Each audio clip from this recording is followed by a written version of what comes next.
Periods में शिव जी की पूजा, महादेव की करना। वाराणसी की पवित्र धरती पर एक छोटे से मोहल्ले में रहती थी एक साधारण सी लड़की, निर्मला। वह 17 वर्ष की थी, एक गरीब ब्राह्मण परिवार की इकलौती बेटी। बचपन से ही वह भगवान शिव की उपासना करती आ रही थी। उसकी माँ गायत्री रोज सुबह उसे तैयार करके बाबा विश्वनाथ के मंदिर भेजती थी। निर्मला की भक्ति इतनी सच्ची थी कि लोग उसे छोटी पार्वती कहकर बुलाते थे।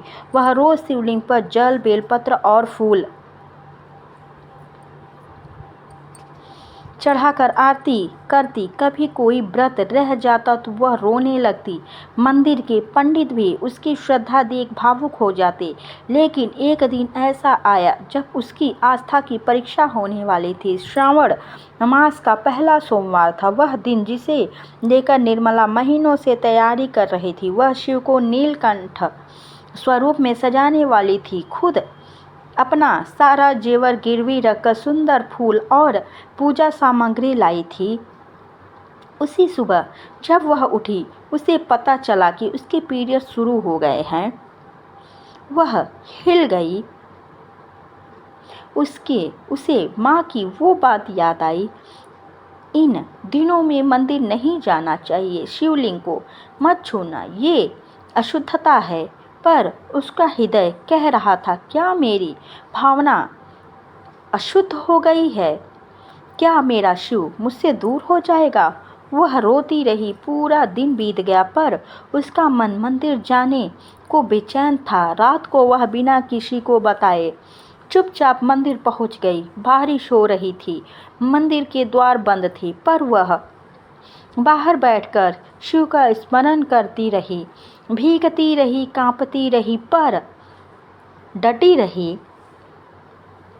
अचानक आकाश में बिजली चमकी और मंदिर का द्वार अपने आप खुल गया।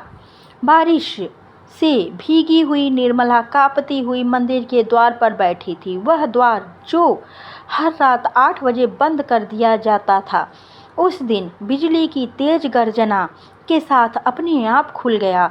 अंदर अंधेरा था, बस दीपक की हल्की रोशनी शिवलिंग पर पड़ रही थी, जैसे खुद महादेव उसका स्वागत किया हो। निर्मला पहले तो हतप्रभ रह गई, पर अगले ही क्षण उसने गीले वस्त्रों में ही सिर झुकाकर प्रार्थना शुरू की। भोलेनाथ, मैं जानती हूँ समाज मुझे अपवित्र कहेगा, लेकिन क्या मेरा मन अपवित्र है? क्या आप मेरे भावों को नहीं देख सकते? वह आगे नहीं बढ़ी, बस वहीं द्वार पर बैठकर उसने पूरी रात शिव चालीसा का पाठ किया। न जल चढ़ाया, न फूल, न स्पर्श, सिर्फ आंसुओं की बूंदें गिरती रही। अचानक मंदिर के अंदर हवा का एक तेज झोंका आया। दीपक की लौ तेज हो गई। मंदिर में घंटियां अपने आप बजने लगी और फिर चमत्कार, शिवलिंग से जल निकलने लगा, जैसे खुद महादेव ने अभिषेक करना शुरू कर दिया हो। निर्मला डर गई, पर उसी क्षण उसकी आंखें बंद हो गई और उसे एक दिव्य दृश्य दिखा। निर्मला ने खुद को कैलाश पर्वत पर पाया। सामने शिव और पार्वती विराजमान थे। शिव मुस्कुरा रहे थे, उनकी आंखों में करुणा थी। शिव बोले, निर्मला, जो भावों से शुद्ध है वह कभी अशुद्ध नहीं होता। यह देह बदलती है, चक्र चलता है, पर भावना, श्रद्धा और प्रेम, यही शुद्धता का असली रूप है। पार्वती माँ ने आगे बढ़कर निर्मला का हाथ थामा। बेटी, समाज के नियम आवश्यक हैं, पर ईश्वर की नज़र भावना पर होती है। तू मेरी जैसी ही है नारी, तुझसे बड़ा कोई तपस्वी नहीं। निर्मला रोने लगी। क्या मैं फिर मंदिर आ सकती हूँ महादेव, इन दिनों में भी? शिव मुस्कुराए, जब तू अपने मन को मेरा मंदिर बना चुकी है तो तुझे किसी द्वार की आवश्यकता नहीं। आ, जब मन करे, मैं वही हूँ तेरे भीतर। निर्मला की आंखें खुली। सुबह हो चुकी थी। वह मंदिर के अंदर ही द्वार के पास सोई थी। पंडित जी जब पहुँचे तो स्तब्ध रह गए। उन्होंने देखा कि शिवलिंग से अब भी जल बह रहा था और पूरे मंदिर में कमल के फूल बिखरे थे जो वहाँ किसी ने नहीं रखे थे। गांव में ये बात फैल गई। लोग आए, कुछ ने उसे कोसा पर कुछ रो पड़े। निर्मला ने कुछ नहीं कहा, बस शिव के चरणों में बैठकर गाया, भाव से बड़ा कोई व्रत नहीं। शिव है मेरे अंतर में। नारी की पीड़ा को जो समझे वही सच्चा ईश्वर है।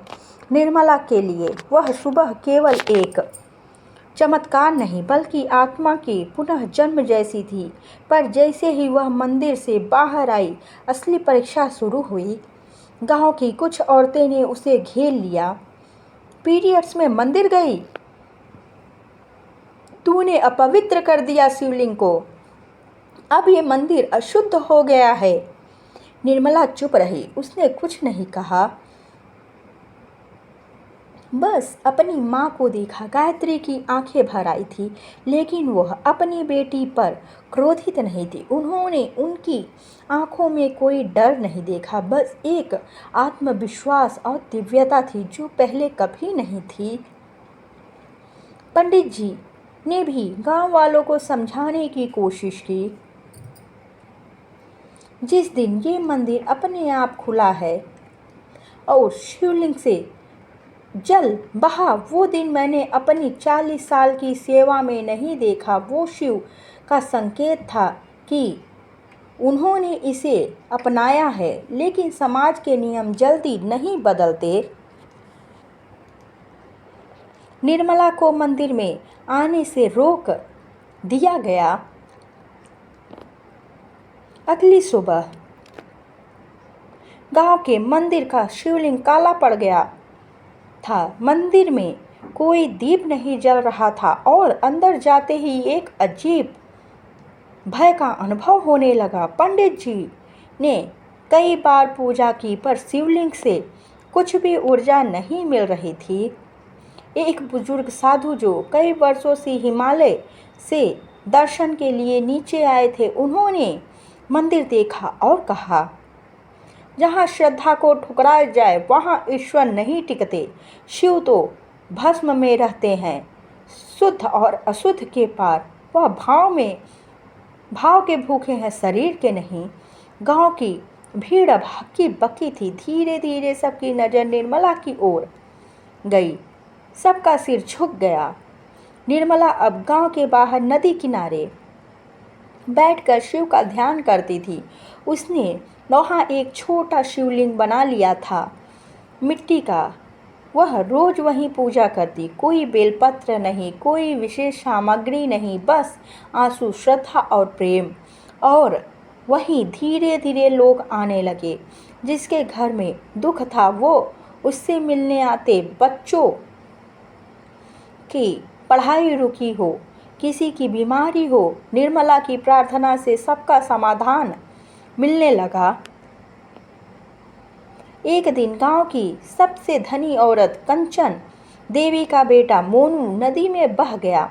लोग दौड़ते हुए पहुंचे। निर्मला वहीं बैठी थी। उसने आंखें बंद की और शिव तांडव स्तोत्र गाना शुरू किया। गर्जना के साथ नदी की लहरें थम गई।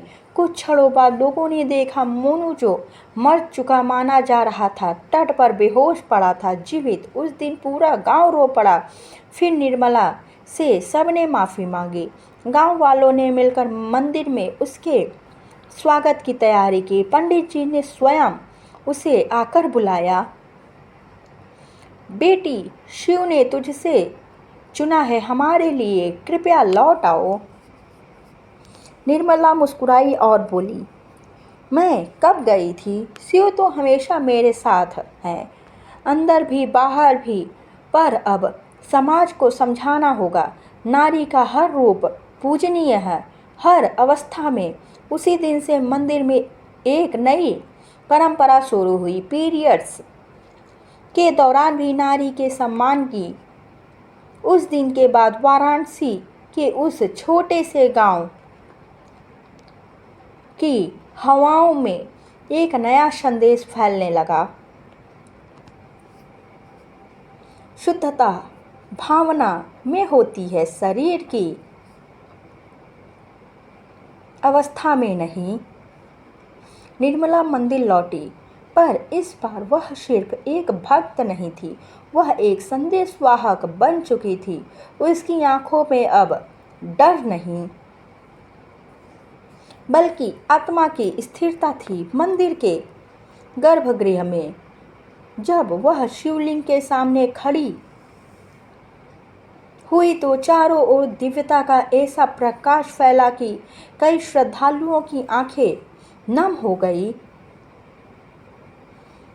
मंदिर प्रांगण में गांव वालों और आसपास के गांव से आए सैकड़ों लोग खड़े थे। निर्मला ने एक छोटी सी चौकी पर खड़े होकर अपनी बात रखी।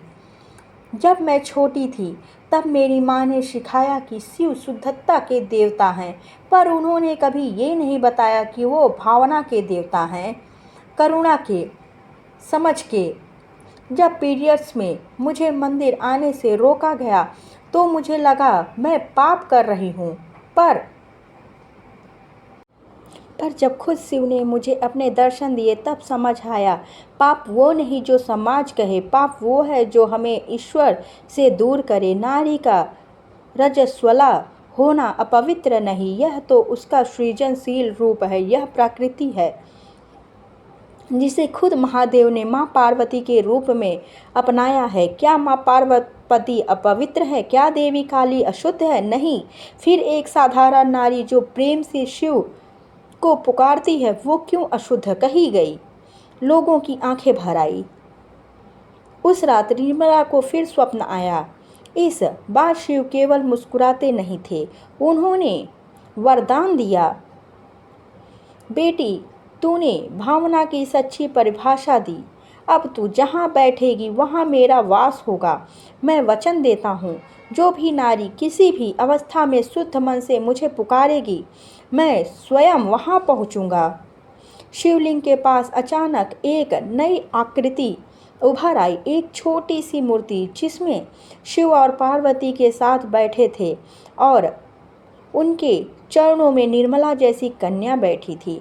कोई नहीं जानता वह मूर्ति कहाँ से आई, पर गांव वाले ने उस मूर्ति को भावना रूपी शिव का नाम दिया। अब वह गांव-गांव जाती, वह लड़कियों को सिखाती, तुम्हारा अस्तित्व अपवित्र नहीं, तुम शिव की शक्ति हो। उसने मंदिर के पास एक केंद्र खोला, शिव कन्या आश्रय, जहां हर वो लड़की आ सकती थी जिसे समाज ने अशुद्ध कहकर ठुकरा दिया था। गायत्री देवी, जो कभी मानती थी कि पीरियड्स में बेटी को मंदिर नहीं जाना चाहिए, वह स्वयं पहली महिला बनी जिन्होंने पीरियड्स के दौरान शिवलिंग के सामने दीपक जलाया। उनकी आंखों से आंसू झरते गए और वह बोली, मेरी बेटी ने मुझे सिखाया कि शिव सिर्फ हमारे कर्मों के नहीं, भावनाओं के ज्ञाता हैं। अब मेरी पूजा सच्ची हुई है।